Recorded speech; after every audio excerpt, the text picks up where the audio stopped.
Hey, my name is Daniel Guillen. I'm a self-taught software engineer and coding champ. In this video, I will explain exactly how I break through any coding plateau in order to get career growth and get paid more.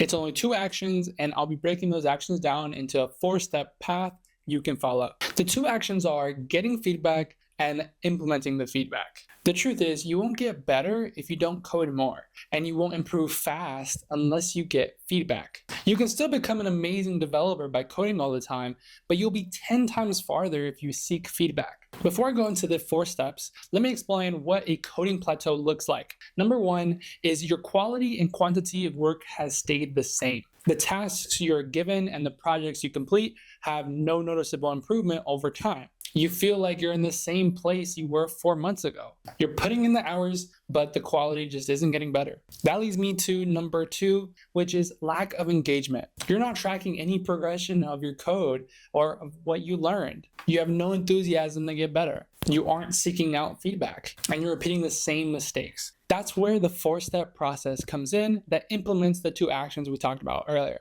Step number 1 is choose a project. Code something you're actually interested in and build it all the way to production. The road from 0 to full production gets faster every single time you do it. And if you can't decide on a project, just ask ChatGPT. If the goal here is to solely get better for promotion's sake or money's sake, then the project doesn't really matter.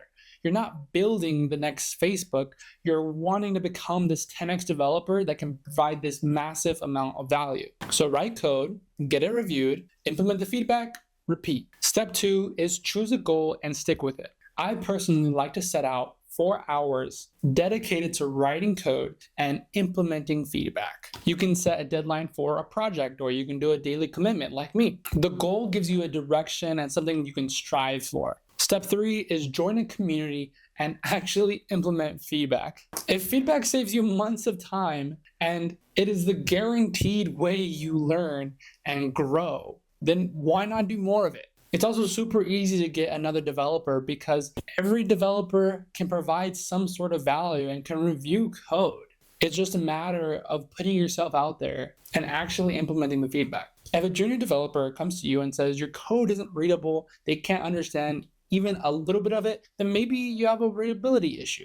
Now, if a senior developer comes to you and says, hey, you can structure this better, maybe try to implement it like this, then do what they say. Try to design your code a little better or try to implement what they say. Either way, you're going to learn. The community also has this bonus benefit of keeping you accountable. Since you're around these high quality people who want to be better just like you get pushed to strive for bigger goals, and it pushes you to go code and seek out feedback even on days that you don't want to. The last step, number 4, is just staying consistent. The longer you keep striving to be better, the more you learn. The top best developers take in more feedback and code more. You can dramatically increase your skill by doing those 2 things. You dedicate 3 months to implementing these 4 steps, and I guarantee you will break through any coding plateau. You will look completely different than you are right now. Thank you for watching. Peace.